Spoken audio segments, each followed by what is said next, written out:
Hey everybody, welcome back to my channel. It's Constance the Reader, and today we're doing a book tag video. This is one that I've been wanting to do for months since I found out about it. Have tried to do it several times and have failed. Hated what it was, hated what I did. And now it's like, okay, it's time to just sit down and get the damn thing over with because I really like the tag. I just hate my answers every time. But it's okay. Try again. This is the last time I'm doing this, y'all, but out of love. And that is the Fellowship of the Ring book tag. So this was originally created by Unputdownable Books. I have added some prompts to this and changed a few because there were a few like, I really could not figure out how to answer that. So I changed it. I'm not gonna lie. I changed a few things, okay? But all of the questions will be in the description box down below. Please feel free to do this. There is not a prompt that says, hey, I'm gonna pick people to tag, but I tag you if you are interested in it, especially if you have a love for Lord of the Rings, which I do. And honestly, of all of the Lord of the Rings movies, not including The Hobbit, honestly, I feel like The Fellowship of the Ring is my favorite. I like all of them, but The Fellowship, she reigns supreme, especially when we're talking extended edition, in my opinion. Without further ado, let's get into it. So first up, Gandalf, our number one guy, the main dude, okay, always coming through. A book that taught you something. So I have many options here that I want to go over. I don't want to get too deep into the descriptions of them, but when it comes to reproductive rights, we're going to start off with Without Apology, The Abortion Struggle Now by Jenny Brown. This is a really short book. You could finish this in one sitting if you felt like it. New Handbook for a Post-Roe America, The Complete Guide to Abortion Legality, Access, and Practical Support by Robin Marty. I had been wanting to read this before everything happened with the Supreme Court, so as soon as that happened, I got on Instagram and made a reel to give people some literature to read during this time. This was a fantastic book, especially considering we are in a post-royal America, so I think it's certainly worth reading something like that. Personally, if you've been on my channel for however long, or you follow me on my other social media, personal or Bookstagram wise, you know that I am all about reproductive rights. I'm pro-choice, I'm pro-abortion, so stuff like this is really important to me. That's why I continue to read things, even if it might be something that it might not be new to me. It doesn't matter. It's still important to always be educated. Next up would be Lifting as We Climb, Black Women's Ballot for the Ballot Box by Yvette Dion. This was fantastic. I think that this was a really good book that my husband bought me, which was really kind, because it taught me about some other Black female activists that were involved during the suffrage movement and the difference between what white suffragists were wanting and what their motivations were versus Black and brown women at the time, specifically Black women. You know, they obviously also wanted the right to vote, but they were also trying to pass anti-lynching bills. And a lot of the Black women during this time who were in these circles were made to feel like that's just too much. Like, we can't ask people to do that, okay? We just want to get the right to vote. And then unfortunately, the wall that essentially got put up during that time when Black men got the right to vote before white women, and how white women felt like they had to turn to racist Southerners to get voting rights for white women. So, you know, the motivations were definitely all over the place. But I think that that is a fantastic book. It introduces you to Black female activists at the time, suffragists at the time, that some of us may not have ever heard of. So I think it's worth a read. I really liked The 7 Necessary Sins for Women and Girls by Mona El-Tahawi. She has a Twitter. She also has a newsletter that I think is really, really fantastic to read. You should follow her for sure and definitely read this book. She has another book that I haven't picked up yet, but I do plan on it.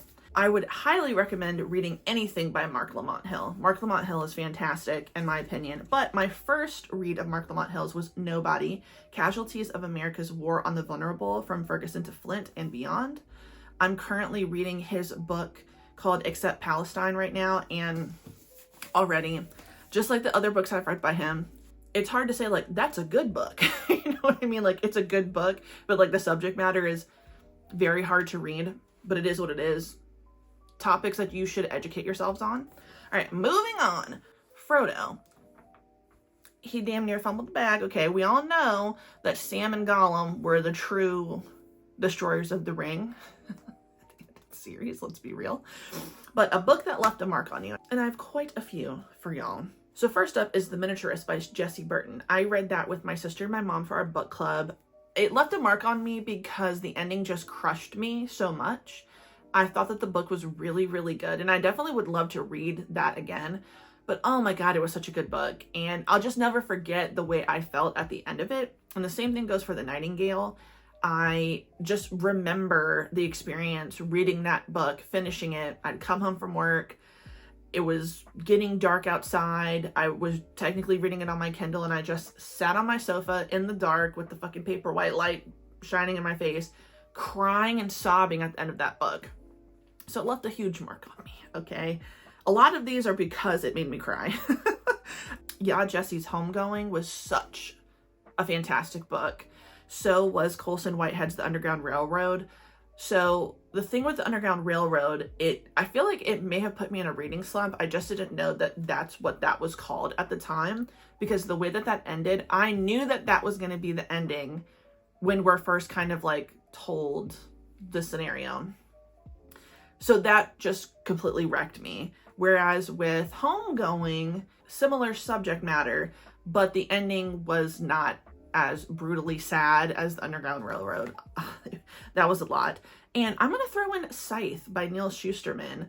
So that whole series was a bit surprising to me. I didn't think that I was going to enjoy it as much as I did, but it also was a book series that I shared with my sister. It's one that she read and that she really loved. I think that it was hard to read because of the fact that it kind of seemed to mirror what was going on at the time in this country when I was reading it, which was very hard for me emotionally, but it is what it is. Next up, Legolas, okay? The cutie patootie with the flowing beautiful heel. A book you finished in one sitting. So most recently would be Britney Spears' The Woman in Me. I finished that in one go. It was fantastic. I thought Michelle Williams did a great job as the narrator as well. Although, oh my God, imagine if Britney Spears had read that whole thing, it would have been insane. I couldn't stop listening to it. It was so good.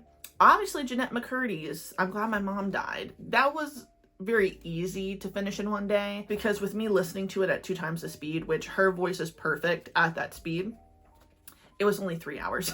So it was very easy to read in one sitting. Next would be The Reception by Kinsey Jennings. I read that in one sitting. It was so good. It was so hard to put down.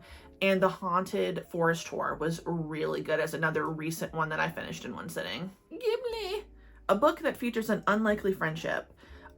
So the storied life of A.J. Fickrey, the circumstances of A.J. Fickrey and the bookseller, I can't remember her name now, but obviously like he's so curmudgeonly, you know, I don't want to do it, I don't want to read my blah, blah, blah. Like that was kind of an unlikely friendship that eventually developed into more.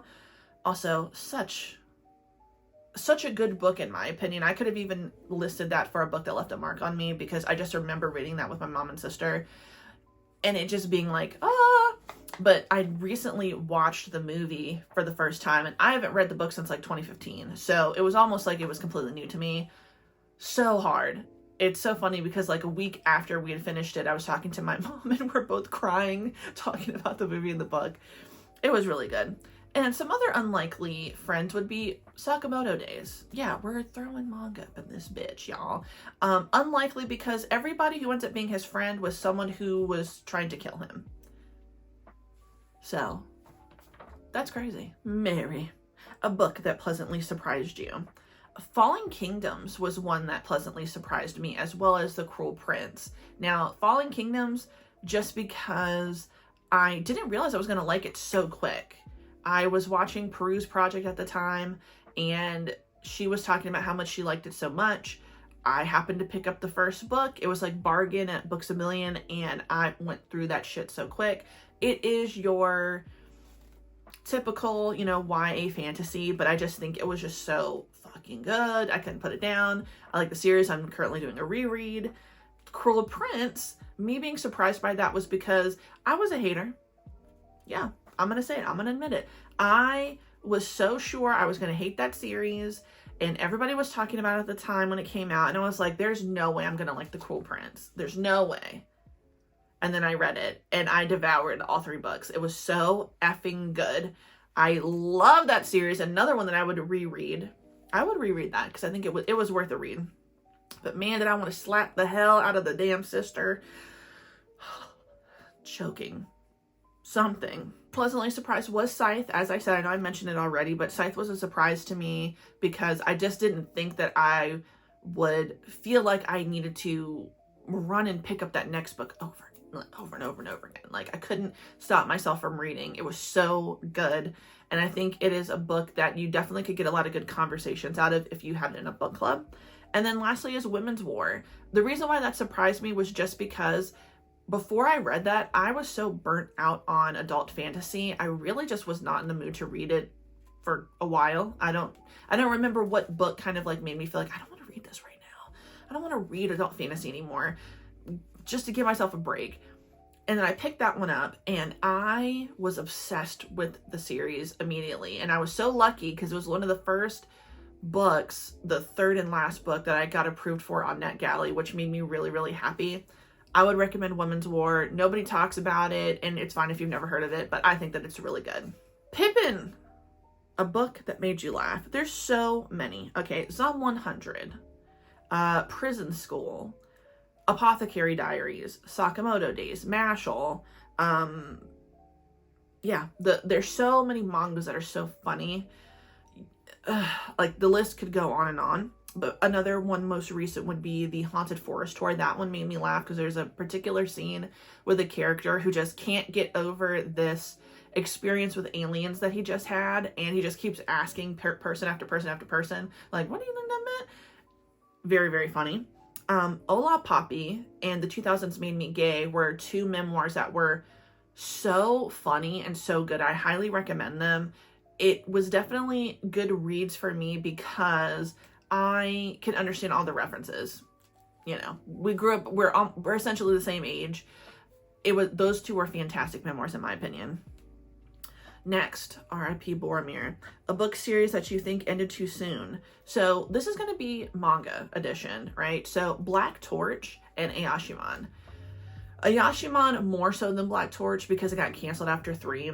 But the thing about Black Torch, and it's such a fantastic little series in my opinion, it's 5 volumes, is that had it had like maybe 2 or 3 more volumes, I think it would have been just like the perfect sweet spot of length. Sorry about that. Don't let your mind go crazy like mine just did after saying that phrase. I think that it just needed a few more. 5 was okay, but the ending was essentially rushed, but not so much that like, oh, okay, like the story's kind of ruined for me, but it did need more. I mean, shit, it could have been 10 volumes and I think it would have been just right, perfect even. And then Ayashimon, so it was like, what they managed to do in Black Torch and kind of give us a little bit in those last volumes, they crammed everything into that last volume in Ayashimon. So like, I think at the end of volume 2 and the beginning of volume 3, like one of our main characters is just basically getting their power up, okay? They're just getting their like, oh yeah, the montage for kicking ass and I'm gonna be powerful. And then we immediately go into the big battle. Oh man, it sucked. Like it just was so disappointing, and it's not their fault. You know, they wanted to end it. And I was even wondering, like, is this gonna end? Or am I gonna be on a cliffhanger? And yeah, that one could have done with 2 more volumes. If it had had the same 5 volumes that Black Torch had, I think it could have at least felt less disappointing. Next is Sam. Our love. We love Sam. Potatoes. And we also know that he really did carry Frodo to the motherfucking, I don't know what I'm saying, because Frodo was fixing to walk away like the other dude. No, Sam is a hero. And that is a book with memorable side characters who stole the show. One book stands out more than the rest, and that is Gwen and Art Are Not in Love. I read that earlier this year, and while I do like Gwen as a character, I think everybody else, I'm not talking about a main character, Art and her brother, I didn't like him. Didn't care for him, hated Art, could not stand him. But Gwen, and then her girlfriend, and her maid, and then Art's page boy or like companion or whatever, he was funny. All of them were far better than anything that was going on with like Gwen and Art like together, Art solo. Like everybody else was better to me, in my opinion.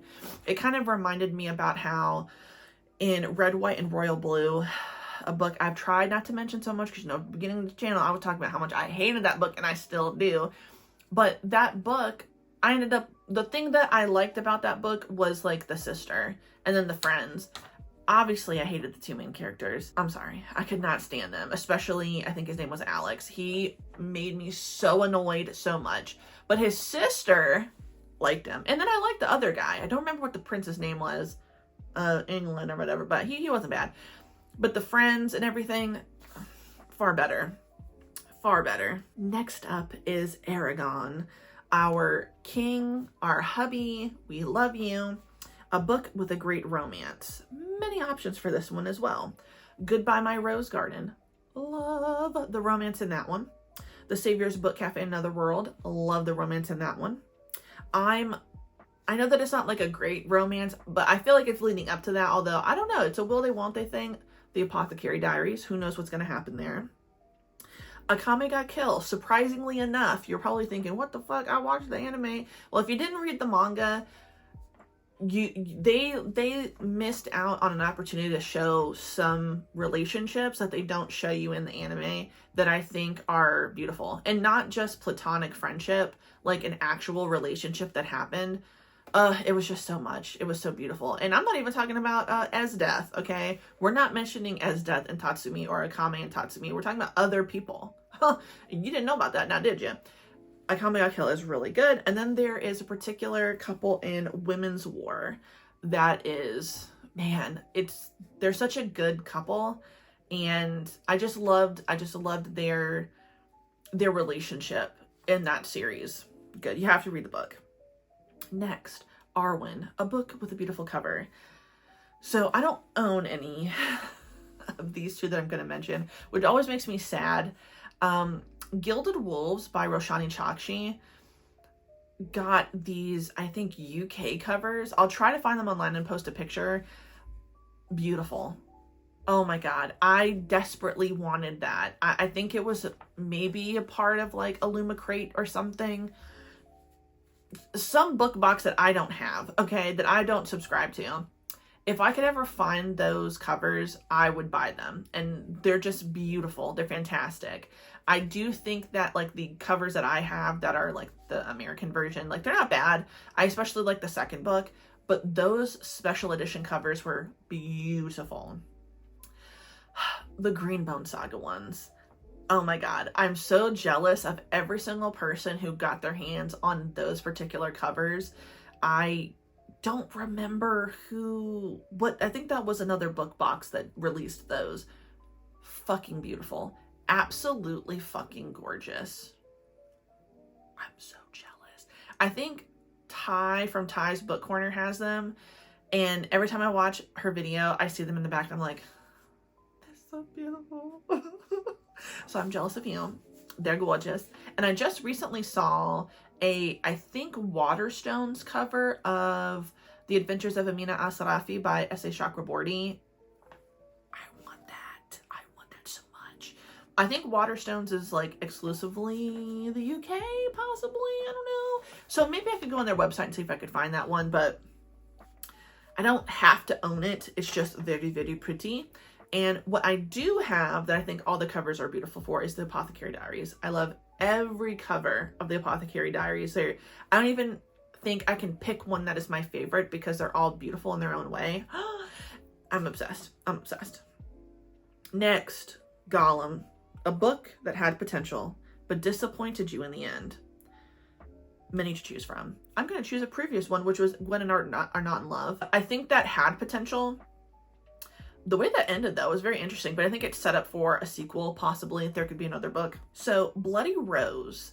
I really enjoyed Kings of the Wild. I know a lot of people don't like that book. I can understand why they don't like it, but I found it funny. I enjoyed myself while I read it. So when I was made aware that there was a second book, Bloody Rose, about the daughter, I was like, oh, hell yeah, I want to read this.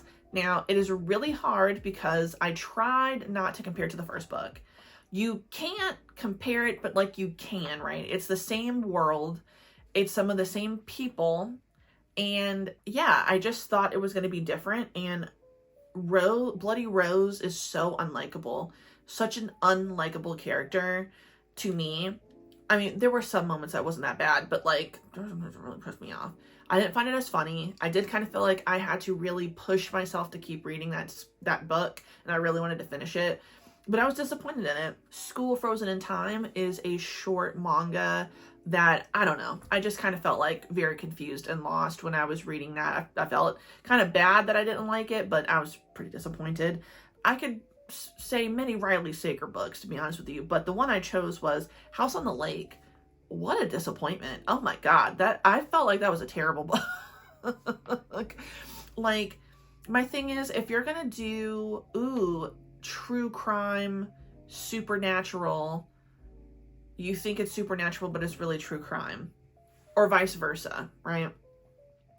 You need to pick one. The fact that it had both, not my favorite thing going on. Not a good choice in my opinion. So the House on the Lake was bad to me. I kind of figured some stuff out like pretty early on, but the way that ended, or you know, the twist on the twist, it's like, okay, that's ridiculous. I'm sorry.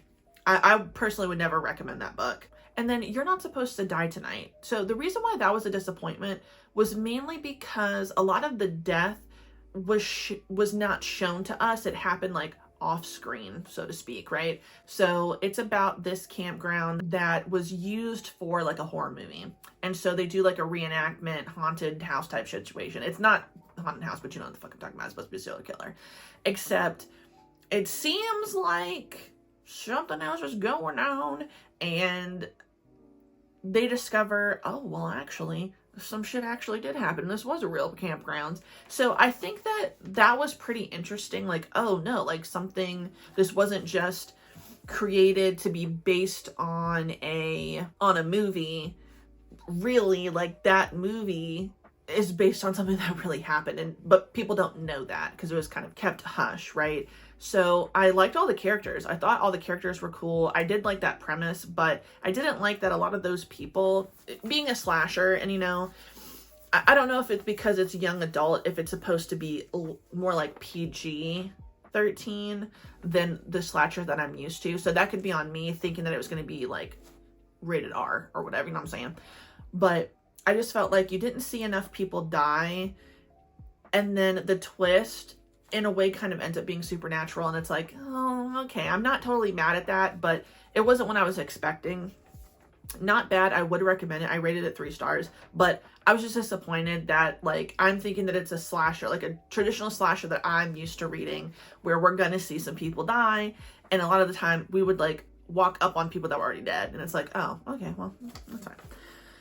And lastly, SAURON, a book with the worst villain. I think this has to go to, and if you've read this book, I feel like you have to agree. There's no way that you can't agree with me. Scythe Goddard from the Scythe series. That is probably one of the worst villains ever, mainly because because at the time that I was reading that, it reminded me of a particular president that we had at the time, okay? And some eventual senators that we now have and governors that we now have, okay? Unfortunately. And he's just so purely evil, so sadistic, so awful. And I really felt like emotionally drained reading that book because of how evil and destructive he was as a person. So it has to go to Scythe Goddard, one of the most evil characters I've ever fucking read in a book. It was so hard for me to think of someone that's like the worst villain, but it has to go to Scythe Goddard. He's terrible beyond belief. And there you have it. That is the Fellowship of the Ring book tag. It's not quite Halloween yet, but happy Halloween to all of y'all. I hope y'all have a good one. Thank you so much for watching my video. If you like the video, please like the video. If you like it, subscribe, hit the notification bell, and follow me on other social media. It's down in the description box below. And thank you so much for watching. Have a good day. Goodbye.